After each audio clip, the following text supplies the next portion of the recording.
गुरुवारी राष्ट्रवादी काँग्रेस अजित पवार पक्षाचे सरचिटणीस आनंद परांजपे यांनी पक्षातल्या आपल्या सगळ्या पदांचा राजीनामा दिला. पक्षाच्या अध्यक्ष सुनेत्रा पवार यांना पत्र लिहून त्यांनी आपला राजीनामा सुपूर्द केला. हा अजित पवारांच्या राष्ट्रवादीसाठी मोठा धक्का मानला जातोय. परांजपेंच्या राजीनाम्यामुळे राष्ट्रवादी फुटायला सुरुवात झाल्याच्या चर्चा व्हायला लागल्यात. अजित पवारांच्या राष्ट्रवादीच्या कार्यकारिणीच्या यादीतून दिग्गज नेत्यांची नावं वगळण्यात आल्यानंतर राष्ट्रवादीतले तटकरे, पटेल, भुजबळ, मुंडे असे सगळेच महत्त्वाचे नेते नाराज असल्याचं सांगण्यात येत होतं. त्यात सुनील तटकरेंनी शरद पवारांची भेट घेतल्यामुळं यातून वेगवेगळ्या चर्चांना उधाण आलं. आता आनंद परांजपे यांचा पक्षाला रामराम करणं ही फक्त सुरुवात आहे. पक्षातून अजून अनेक दिग्गज नेते बाहेर पडू शकतात अशी शक्यता आता वर्तवली जाते. पण सुनेत्रा पवारांच्या नेतृत्वात राष्ट्रवादीला गळती का लागू शकते, त्यासाठी कोणती कारणं जबाबदार ठरू शकतात, आनंद परांजपे नंतर कोणते नेते राष्ट्रवादी सोडून जाण्याची चिन्ह आहेत, समजून घेऊया त्या व्हिडिओमधून. नमस्कार, मी शार्दूल आणि तुम्ही बघताय बोल व्हिडिओ. शिवसेनेतून राष्ट्रवादीत आलेले माजी खासदार आनंद परांजपे हे 14 वर्ष राष्ट्रवादीत होते. राष्ट्रवादीत पडलेल्या फुटीनंतर त्यांनी अजित पवारांची साथ दिली आणि ठाणे जिल्ह्यात राष्ट्रवादी वाढवण्याचं काम त्यांनी केलं. अजित पवारांनी त्यांना सरचिटणीसपद आणि मुख्य प्रवक्ते पदाची जबाबदारी दिली होती. खरं तर राष्ट्रवादीत यायच्या आधी त्यांना शिवसेनेकडून ठाणे आणि कल्याण लोकसभेतून खासदारकी मिळाली होती. पण 2014ला त्यांनी शिवसेना सोडून राष्ट्रवादीत प्रवेश केला. नंतर त्यांना सातत्यानं पराभवाचा सामना करावा लागला. पण तरीही त्यांनी पक्षानं दिलेली जबाबदारी चोखपणे पार पाडली. अलीकडेच राष्ट्रवादी काँग्रेसकडून विधान परिषदेवर पाठवल्या जाणाऱ्या जागेसाठी आनंद परांजपे इच्छुक होते. पण राष्ट्रवादीकडून झिशान सिद्दीकी यांना विधान परिषदेवर पाठवण्याचा निर्णय घेण्यात आला. तेव्हापासून परांजपे नाराज होते. मध्यंतरी त्यांनी उपमुख्यमंत्री एकनाथ शिंदे यांची भेट सुद्धा घेतली होती. अखेर त्यांनी गुरुवारी राष्ट्रवादीतल्या आपल्या पदांचा राजीनामा दिलाय. यानंतर ते पुन्हा एकदा एकनाथ शिंदेंच्या नेतृत्वातील शिवसेनेत जाण्याची शक्यता वर्तवली जाते. पण गेल्या 2-3 दिवसात राष्ट्रवादीत वेगानं घडणाऱ्या घडामोडी, परांजपेंचं जाणं ही राष्ट्रवादीच्या फुटीची सुरुवात असल्याचं म्हटलं जात आहे. पक्षाच्या राष्ट्रीय कार्यकारिणीच्या यादीतून दिग्गजांची नावं वगळण्यात आल्यानंतर राष्ट्रवादीतले बरेचसे नेते नाराज असल्याच्या चर्चा झाल्या. त्यात तटकरे, पटेल यांच्या नेतृत्वात राष्ट्रवादीतले 22 आमदार भाजपकडून लढणार असल्याचं शरद पवार गटाचे आमदार रोहित पवारांनी सांगितलं. त्यामुळे आता राष्ट्रवादी फुटीच्या उंबरठ्यावर असल्याचं बोललं जाऊ लागलंय. पण राष्ट्रवादी फुटण्याची शक्यता वर्तवण्यामागे नेमकी कोणती कारणं सांगितली जात आहेत ते बघूया. राष्ट्रवादी फुटू शकते असं म्हणण्याचं पहिलं कारण म्हणजे नेतृत्वाची पोकळी. अजित पवारांच्या निधनानंतर सुनेत्रा पवारांच्या हातात राष्ट्रवादीची सगळी सूत्रं आली. सुनेत्रा पवारांनी नेतृत्व स्वीकारावं अशी पक्षातल्या सगळ्याच नेत्यांची इच्छा होती.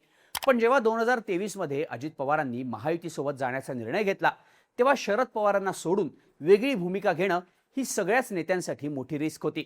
एकनाथ शिंदेंनी जेव्हा शिवसेनेतून बाहेर पडून भाजपशी हातमिळवणी केली, तेव्हा हिंदुत्व हा त्यातला धागा होता.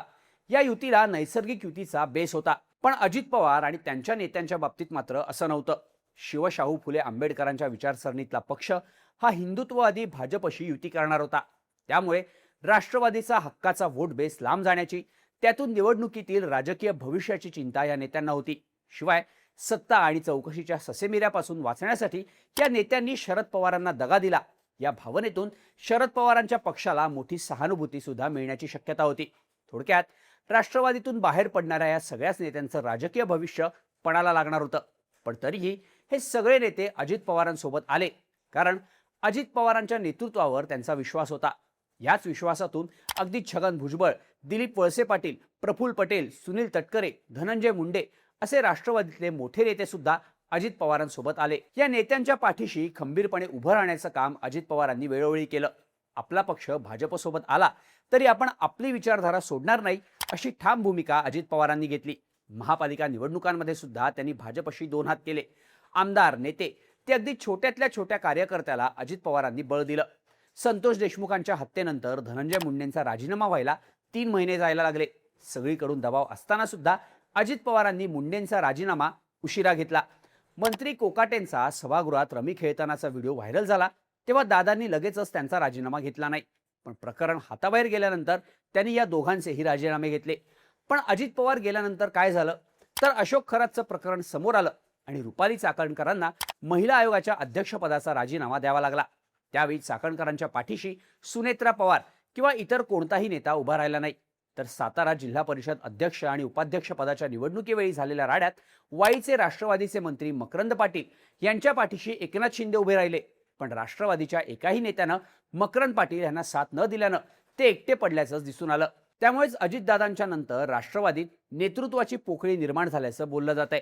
ज्यांना सुनेत्रा पवारांचं नेतृत्व मान्य नसेल ते इतर पक्षांमध्ये प्रवेश करतील असं सूचक विधान काही महिन्यांपूर्वी राष्ट्रवादीचे आमदार सुनील शेळके यांनी केलं होतं. रोहित पवारांनी सुद्धा पत्रकार परिषदेत सुनील शेळके मावळमधून भाजपकडून लढणार असल्याचं सांगितलं. त्यामुळेच नेतृत्वाची पोकळी लक्षात घेऊन राष्ट्रवादीतले काही नेते हे भाजपशी जवळीक साधून वेगळा निर्णय घेण्याची शक्यता वर्तवली जाते. राष्ट्रवादीतून आणखी नेते फुटू शकतात असं म्हणण्याचं दुसरं कारण म्हणजे भविष्याची हमी नसणं. 14 वर्ष पक्षात प्रामाणिकपणे काम करून सुद्धा पक्षाकडून कोणतीच महत्वाची संधी देण्यात आली नाही. याच नाराजीतून आनंद परांजपे यांनी पक्षाचा राजीनामा दिल्याचं बोललं जात आहे. राष्ट्रवादीत असे अनेक नेते असल्याचं म्हटलं जात आहे. विधान परिषदेतून निवृत्त झालेले अमोल मिटकरी यांना सुद्धा यावेळी पुन्हा एकदा विधान परिषदेच्या आमदारकीची इच्छा होती, पण त्यांना संधी दिली गेली नाही. अमोल मिटकरींनी अजितदादांच्या अपघातावरून शंका उपस्थित केल्या होत्या. यातून त्यांनी थेट तटकरे पटेलांच्या विरोधात भूमिका घेतली. त्यामुळेच मिटकरींचा पत्ता कट झाल्याचं सांगितलं जातं.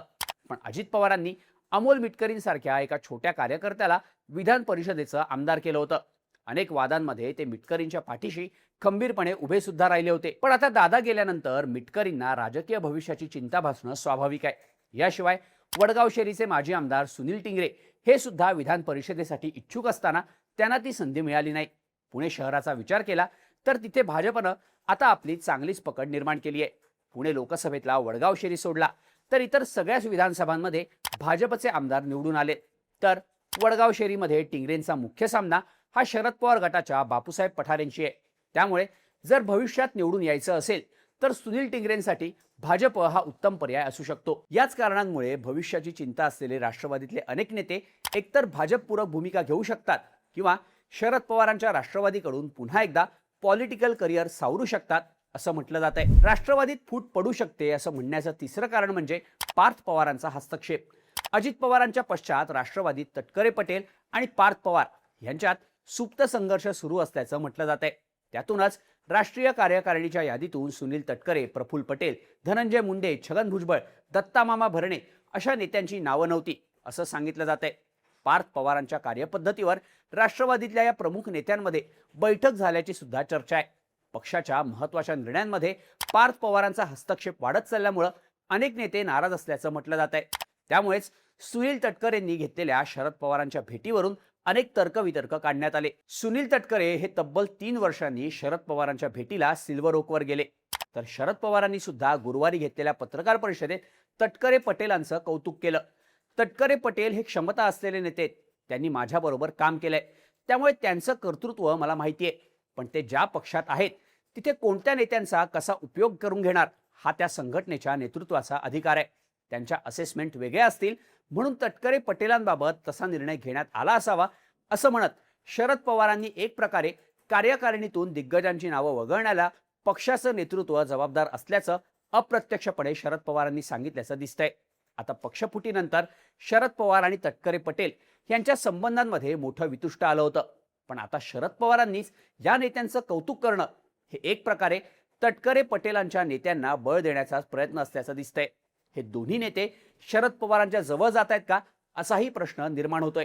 किंवा या भेटीमधून तटकरे सुनेत्रा पवार आणि पार्थ पवारांना काही मेसेज देऊ इच्छित आहेत का असंही बोललं जात आहे. त्यामुळे पार्थ पवारांच्या वाढत्या हस्तक्षेपामुळे पक्षातले तटकरे पटेल, भुजबळ, मुंडे, भरणे असे पहिल्या फळीतले नेते सुद्धा वेगळा निर्णय घेऊ शकतात अशा शक्यता वर्तवल्या जातात. तुम्हाला या सगळ्याबद्दल काय वाटतं? आनंद परांजपे यांच्यानंतर अजित पवारांच्या राष्ट्रवादीतले अनेक नेते बाहेर पडणार का? सुनेत्रा पवारांच्या नेतृत्वात राष्ट्रवादी फुटायला लागली आहे का? ह्याबद्दलच्या तुमच्या प्रतिक्रिया कमेंट करून नक्की सांगा. आणि अशाच माहितीपूर्ण व्हिडिओजसाठी बोल व्हिडिओच्या YouTube चॅनलला सबस्क्राईब करायला विसरू नका.